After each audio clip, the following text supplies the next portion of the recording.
Mbola faly miarabantsika rehetra amin'ny anaran'i Jesosy tratry maraina izao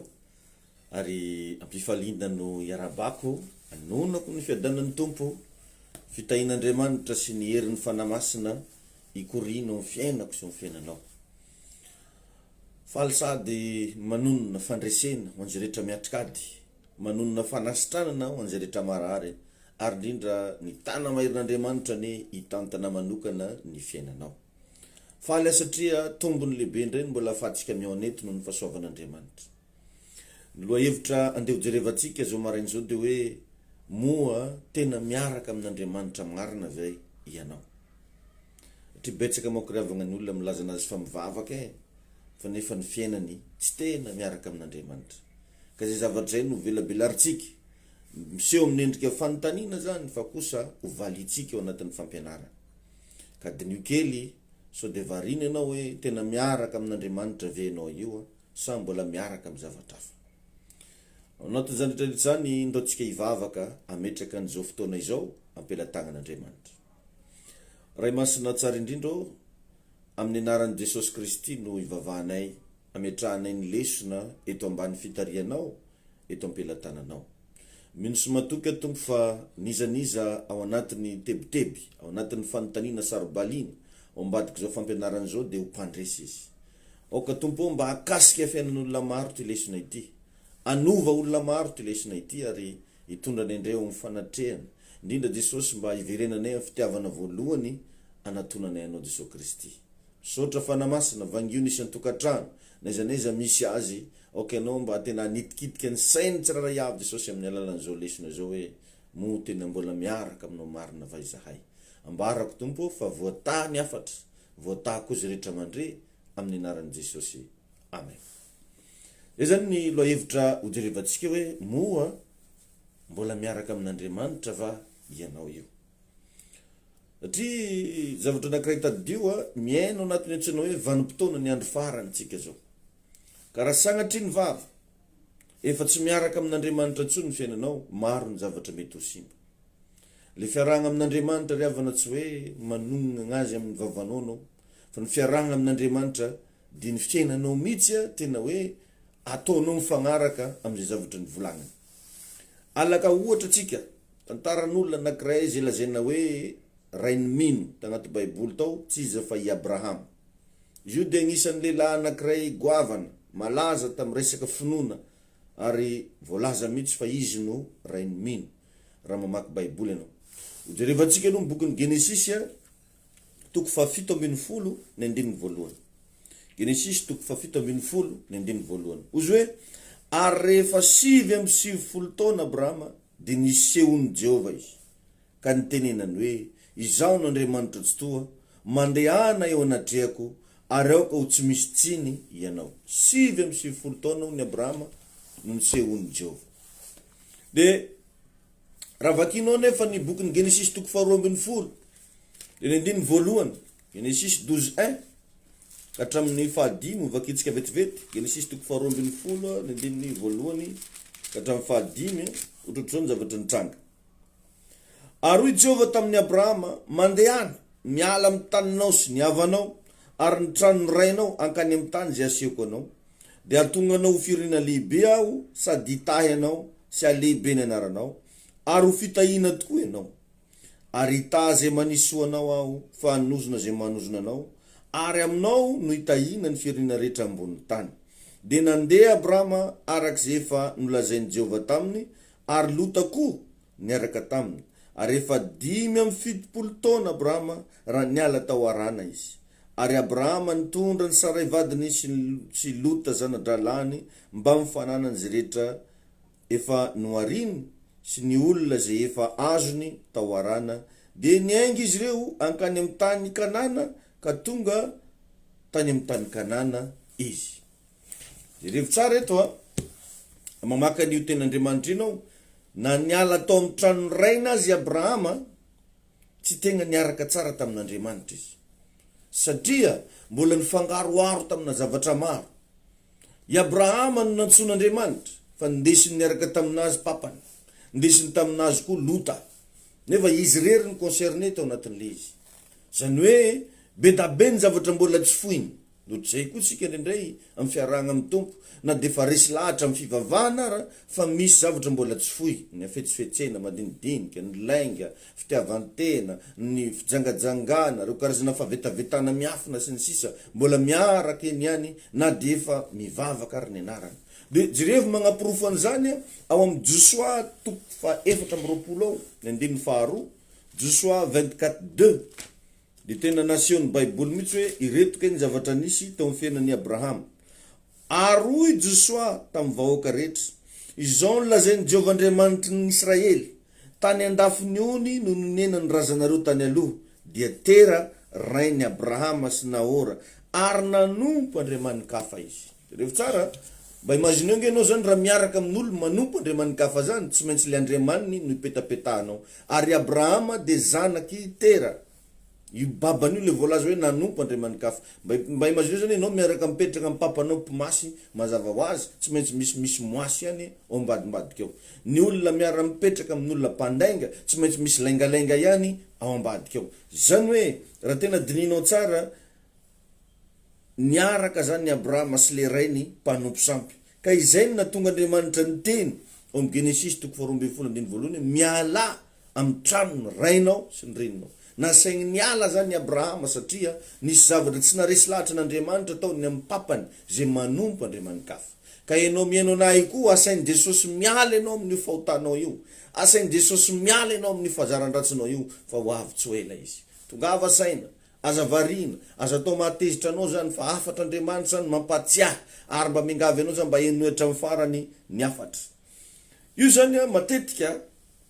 raha vao enao te hiaraka amin'Andriamanitra tsy maintsy manapa-kevitra enao afoy ny zavatra rehetra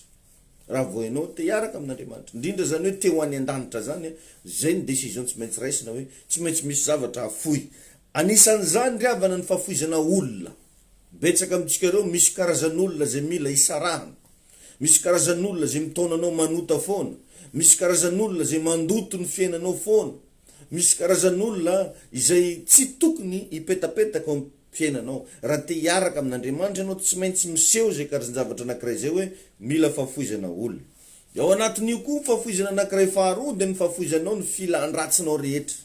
isika tsy raha iavy io riavagna misy filana foana ao anaty ao misy zavatra tiany io vatana io atao misy zavatra tena hoe mafana be ny hoe za tianao andry za tianao andry nefa fantatsika le izy fa tsy mifanaraka amin'ny sitrapon'Andriamanitra de ireny zavatra ireny mila afoy mila mafoy olona mafoy ny filandratsy sy ny fahazaran-dratsinao rehetra de aveo tsy vitan'izay mila mafoy ho an'Andriamanitra enao hoe mafoy zavatra ho an'Andriamanitra inona mba efa nafoinao ho an'Andriamanitra inona mba efa natolotra ho an'Andriamanitra raha vakinao tsara de nankany Egypte izy amin'ny Genesis 12 io fa tsy nankany amin'ny tany Kanana zany hafa zany ny tany nagnirahany tompo azy fa hafa ny nandehanany satria nisy netinety taminazy tao nankany Egypte ndray i Abrahama Kanana ny nagnirahana anazy fa Egypte ndray ny nandehanany Egypte io anefa dia mirepresente fahafatesana rehefa zany fa be da be amintsika ole de ivavaka misafidy manota fantatsika tsara nefa fa fahafatesana ozy izy ny baiboly no tambiny ota de imagineo zany fa zavatra misy amin'ny fiainatsika zany ary Andriamanitra mametraka safidy isanandro isanandro apetraka anoloanareo izy izy ny fahafatesana sy ny fiainana misafidiana ozy izy ny fiainana mba ho velona ianao teto Andriamanitra nametraka fiainana tamin'ny Abrahama de tsy na fa ny tany Kanana fa ole de hoany am'le fiainana izy ny safidy nakany Egypte ny dikan'le teny hoe Egypte ho zateo de fahafatesana tagny nefa no ny safidianan'ny Abrahama andehanana fa tsy nakany amin'ny tany Kanana nakany Egypte izy riavana de jerefa mialohany natongavany tagny de mbola nandainga izy satria raha vao fahotana zay ny safidinao atao ny fahotana tompoko de tsy maniraka anao anao ny marina fa manery anao andainga trany ny olona miaina amin'ny fahotana zany tsy maintsy misy lainga foana eny ambavany tsy maintsy misy lainga foana ataony na amin'inona io na amin'inona miseho ohatran'ny marina izy fa raha tena discernenao tsara raha tena arahanao maso akaiky misy lainga foana de io lainga io nefa aveo mipoitra foana de avy le fafambaraka avy le henatra de teto riavagna ny zavatra nisy nandainga izy lazay ny fahanabaviny Sara satria tsy riti ny mpanjakany Egyptianina Sara tsara tarebe ny vadiny ngarainy de ozy anabaviko io raha tiditra valako ndraiky anao izy tsy magnino nefa madamban'zao tsy tena niaraka tamin'Andriamanitra zany Abrahama teto rehefa de jereo vo Genesis 13 ndiny voalohany de voalaza fa nanan-karena be i Abrahama vo niala tao izy nahazo cadeau vehivavy anankiray antsoina hoe Agara avy tao Egypte ngeny nazahoan'ny Abrahama ny Agara tsy zavatra niarakaraka tamin'ny fotsiny rehefa isaraka tamin'ny mpanjakan'ny Egypte izy reo de ozy izy le mpanjakan'ny Egypte hoe reto daholo misy volafotsy misy an'izao meko anareo misy andevo misafidiana eo ianao de nisafidiny Abrahama tao i Agara niaraka taminy mazinao zany fa ny olona tsy te hisaraka amin'ny fahotana de misafidy problema foana ary tsy alana problema magnarakaraka anazy misy olona hitanao ohatrany hoe manan-karena be fa tsy mety afaka problème olona hitanao ohatrany hoe manana ny maizy azy fa misy problème foana ny fiainany satria tsy tena miaraka amin'Andriamanitra izy fa misakorokoroka zavatra tsy milamina agny ambadimbadika ka raha mba maheno fampianarana ohatr'izao ianao aza tonga saina fotsiny fa manapa-hevitra mba hiova manapa-hevitra andray karazana décision ferme hoe aleo ny fiainako miaraka amin'Andriamanitra de nanan-karena izy rehefa nomeny mpanjakany Egyptiana zavatra fa tsy tena le arena avy tamin'Andriamanitra io fa mbola le arena ranofo be fantatsika tsara nefa fa nofo manotra ny fanahy jereo fa tsy nety niova mihitsy revagna Abrahama Lota tegny foana de aveo moa nalefa ny Lota fa lasa Lota fa i Agara tegny foana ko om Genesis 15 ndray ndao mba hojerevantsika Genesis 5:12 ny andiny voalohany ianarantsika androany ary tiako anao mba handray lesona amin'ny alalan'ity fampianarana ity Genesis 5:12 ny andiny voalohany ovakitsika amin'ny anaran'i Jesosy ka hatramin'ny fahaeniny rehefa afaky zany de tonga tamin'ny Abrahama ny teny Jehova tamin'ny fahitana ka nanao hoe aza matahotra ry Abrahama izaho no ampingy anao sy valopity lehibe indrindra ho anao ary hoy Abrahama tamin'ny Jehova tompo inona nomenao aho fa izaho mandroso fahanterana nefa tsy mananjanaka ary ny tompony ady Elezera avy amin'ny Damaskosy ary kosa Abrahama indro izaho tsy nomenao fara andimby ka indro ny anankiray amin'ny ato an-tranoko no andova ary indro ny teny Jehova tonga taminy hoe tsy andovanao zany rehefa avy nisaraka tamin'ny Lota izy aloha nanomboka nahita fahitana de nitenena ny tompony ty conversation ty hoe tsy andovanao zany de nitondra azy nivoaka teny ivelany izy ka nanao hoe jereo angely lanitra ka isao ny kintana raha mahisa azy ianao de hoy izy taminy ho tahaky zany ny taranakao ary nino ny Jehova izy ka de nisainy ho fahamarinany zany eva enao zany à chaque fois misy fahotana misy fahazaran-dratsy sarahanao raha vao manapa-kevitra anao hisaraka amin'ny zavatra anankiray manomboka manokatra ny masom-panahinao Jehova manomboka mampahita zavatra anao Andriamanitra manomboka atoro ny tompo anao hoe zanako ty ataovy de zay ny zavatra nisy teto nampahitany tompo fahitany izy fa zao vo nisaraka kely tamin'Andriamanitra teo izy niresaka teo tonga tagny agnaty lainy tany amin'ny Genesis 16 jerevindray ny Genesis 12 katsikatsoiny sara andray izy ary moko matetika zavatra anankiray mba mila ianarana koa fa ndraindray ny vehivavy koa magnova planin'Andriamanitra amin'ny Genesis 16 andiny voalohany ary Sarai vadiny Abrahama ozy tsy mba niteraka ary izy nanagna mpanompo vavy Egyptianina Agara no anarany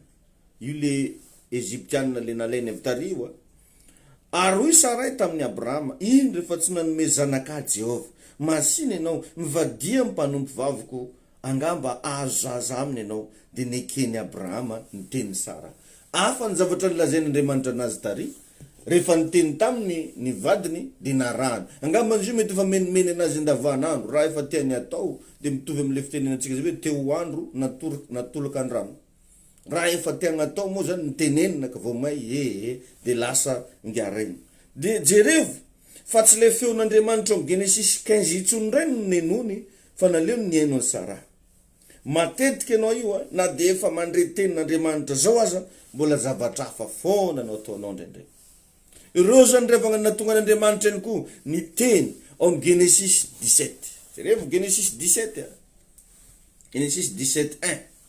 vakio tsara amin'ny Baibolinao Genesis 17:1 ozy hoe ary rehefa 7:70 taony Abrahama rehefa 7:70 taony Abrahama de nisehoany Jehova izy ka nyteneniny hoe izaho no Andriamanitra tsy to mandeha any ao anatrehako ka aoko tsy misy tsiny ianao jereo mbola mampirisika foana Andriamanitra zany mandeha any ao anatrehako mandeha any ao anatrehako ka aoko ao tsy misy tsiny donc zany hatram'izay Abrahama raha nivavaka foana fa tsy tegna nandeha teo anatren'Andriamanitra ary nanantsiny teo anatren'Andriamanitra satria jereo Genesis 15 Andriamanitra mampahita fahitana Genesis 16 mizaka aminazy ny vadiny de zay teneniny vadiny reny na rany nefa izy ony ninony ary nisay no fahamarinany fa tsy zakany le katsokatsony madama tao anaty lay ohatrohatr'izay ny zavatra misy ireo zany revagna an'izy 70 taona zany Abrahama zay vao tonga say ka aoka zany ozy izy ho tsy manantsiny ianao raha nanaiky iovy ianao manomboka eto anao fanekena vaovao aminao Andriamanitra mba imagineo zany revagna hoe 75 ans izy tary amin'ny Genesis 12 no niteny tamin'ny Andriamanitra mivoa amin'ny tranonao sy ny rainao efa 70 taona vao tonga sainy zany hoe 24 ans de ministère efatra amby 20 taona nivavaka tamin'ny fombafomba tsy haiko ianao mihaino anahy zao 4 taona nivavahanao tamin'ny fombafomba natao tonga saina antsika rehetra ty natao andinitsika menakavy tegna ary amin'ny Genesis 12 izy à l'âge de 75 ans rehefa 7 taona izy Abrahama de nisehony Jehova izy teto ndray izy amin'ny Genesis 17 efa ataontsika hoe 70 taona ndray zay vao resy lahatra ndray izy itodika amin'Andriamanitra ka dinio tsara ao amin'ny Genesis 17 ndray tsika zao 14-24 satria ny zavatra nisy raha tegna mamaky ianao voatery novain'Andriamanitra hatramin'ny agnarany Abrahama novagna Abraham Sara novagna Sarai novagna Sara ary tsy maintsy noforana ny taranany rehetra so de maditra be ohatran'ny rainy koa natao didipotra daholo ao amin'ny Genesis 17 misy an'izay 14-24 ireo zany revagna no etape tsy maintsy nandalovatsika raha tia hanompo an'Andriamanitra atsika manaiky forana miova fo tanteraka ary zay mivolazany 2 Korintiana 5:17 hoe ko raha misy izy olona ao amin'ny Kristy de olom-baovao izy tokony ho vaovao tanteraka ianao amin'ny lafiny rehetra tsy miova Andriamanitra ravana ndontsika samy mba anaiky zay lazain'Andriamanitra amitsika fa tsy maintsy mandresy isika raha vao manaiky zay lazain'Andriamanitra amitsika everitsika ho zavatra nandendeha fotsiny tantaran'ny Abrahama fa misy leso nahazo tsoahana ao anatin'izy io ravana teo izy zany nanomboka ny ankoka amin'ny Genesis 17 teo vao nanomboka ny ankoka de ao amin'ny Genesis 18 jereo fa niseho tamin'ny Abrahama Andriamanitra teto ary ireo zavatra tsy nampoizy nitranga rehetra nitranga daholo amin'ny Genesis 18 izy le nagniraka anjely nagnina niseho tamin'ny Jehova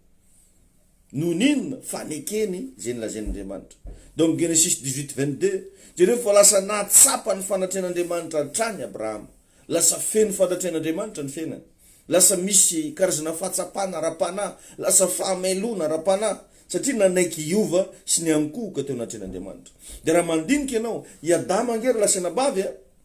tsy nanota be de nanahoany fa tsy nankato tenin'Andriamanitra zany ny problème ny Adama tsisy fahotana be zany nataony Abrahama nataony Adama Adama tsy nijangajanga Adama tsy nangala badin'olo Adama tsisy volan'olo nikatramony fa kosa tsy nankato izy enao meno na io tadio fa raha nisy olona mahagaga indrindra ary tian'Andriamanitra indrindra teto ambony tany voalohany de Adama nefa nyroasin'Andriamanitra tamin'ny toerana tsara zay nafinaritra nisy azy satria tsy nankato ka io fankatoavana io lasa nabavy no anisany zavatra takiny tompo aminao enao zay meno ana eto mba hankatoavinao ve ny teniny mba hankatoavinao ve ny anatra sy ny fanitsiana zay nomenanao mba hankatoavinao ve zay voalaza ny soratra masina sa mbola zay tianao ihany no ataonao io no teboka anankiray nararaka ny Adama io tandremo sy overinao zavatra kely ny tsy fankatoavanao ny tenin'Andriamanitra zao revagna ny zavatra mila fantatsika pi amin'ny fotoana anapa-kevitra ny anota ny olona anankiray eo foana nge Andriamanitra fa tsy afaka manao ninina Andriamanitra satria fanapahan-kevitra ny fiainana amin'ny fotoana eny koa anao manapa-kevitra anompo an'Andriamanitra eo foana kosa tana fa tsy afaka manao ninina donc zany ny fiainanao de miankina amin'ny fanapahan-kevitrao zany hoe misy présence anankiroa zany riavagna amin'ny fiainantsika isan'andro isan'andro na présence satanique na présence de Dieu vakio ny tantarany Adama sy Eva fa tamin'ny izy le mbola teo de présente amin'ny fiainanjareo foana Andriamanitra nanao fanekena de jerevo tsara fa ny séduiseny Satana i Adama fantany zao le izy fa nataony tsy nankatoaviny ny tenin'Andriamanitra misy zavatra efa fantatsika fa vao maika ataotsika manomboka androany ndo riavagna mba iverina amin'ny tompo ndo anamafy ny fiarahana amin'Andriamanitra tena ataotsika sérieux fa tsy atao blagy ho avy tampoka Jesosy ary tampoka koa ny fialana eto ambony ty tany ity ka sao de agnatiny anao mangatsitsika io ao anatiny anao varimbarina io no ho avy Jesosy lasa latsainy nenina tsika riavana latsalatsainy devoly isika raha isika efa mahalala isika efa mahafantatra no mbola minimo manentsy tadigny minimo manampy maso tsy hiroso amin'ny fanomponan'Andriamanitra misy zavatra riavagna miandry anao ao ambadiky zao fiainana zao na ny lanitra mandrakizay na ny elo mandrakizay manapahevitra andray an Jesosy manapahevitra iverina amin'ny fitiavana voalohany fa ampy zay ny nandianana tamin'ny fahazaran-dratsy sy ny ditra maro samihafa raha mamaky ny tantaran'ny Abrahama ianao ny nanoloran'ny Abrahama ny zanany tsy sacrifice tsony fa adoration efa tena natomboka be taminazy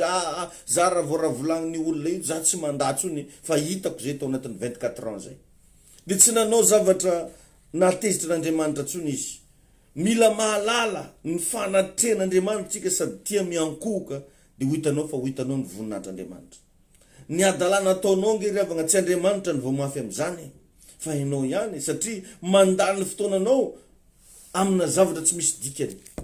jereviny ny Abrahama fa 24 ans lany fotoana 24 ans olona efa tokony ahita vokatra tsy nahita vokatra no ninona tsy tegna niaraka tamin'Andriamanitra i Abrahama ka ianao amprisiako ianao mbo efa managna fahalalana io ndo hiaraka amin'Andriamanitra mila miaino anatin'ny fahafoizanao iateo misy olona tsy maintsy afoinao any misy filana tsy maintsy afoinao ao ary meteza ihany koa mba afoy ho an'Andriamanitra ro riavagna ny zava-miafinareo jerevo tsara fa na de mafy be tamin'ny vahoaka ara ny andatsaka ny Jona tany anaty lakana tsy maintsy nalefa izy satria avy tamin'ny Jona no nampikorontany-javatra ka raha sanatria ny vava olona no tsy diranao ny lanitra ny filanao no tsy diranao ny lanitra manapahevitra riavana de ny androany afoy izy reo zavatra mandalo zao fiainana zao sy ny filana zao izy ny baiboly fa izay manao ny sitrapon'Andriamanitra no maharitra mandrakizay ndao hiaraka anao ny sitrapon'Andriamanitra ndao hiaraka anompo an'Andriamanitra amin'ny fitiavana amin'ny fanetreteny fa io Andriamanitsika io de Andriamanitra mahery Andriamanitra mahagaga Andriamanitra mahay ny zavatra rehetra manasa anao atompoka androany miloany amarana antsika ny afatra raha sitraka ao ndao hiaraka amerina an'izao vavaka zao tsika rehetra averenao mifo feno fandraisen-dahatra ary vonona ianao an'olo tena ho an'ny tompo ataovy amin'ny fona manontolo ray masinao amin'ny anaran'i Jesosy reko ny feonao tapa-kevitra aho ny anara-dianao raisiko ianao Jesosy eo ho tombo sy mpamonjy ny fiainako diovy amin'ny ranao a Jesosy Kristy eo fa faony amin'ny bokyny fahafatesana ny anarako manaiky anao androany fa ianao Jesosy no tompoko sy mpanjakako mamindraha fo amiko tompo inty aho iverina aminao anara-dianao sotra fanamasina amin'ny anaran'i Jesosy amen zay riavagna ny mesazy de samy mba mandinika tsara samy tonga saina fa tianao loatra Andriamanitra tsy adiniko ny mampatsiahy rapitso fety de père tadidio mpampianatra anao tadidio coach anao tadidio ray aman-dreny no ara-panahy manaraka atsika ny fahasoavana be bless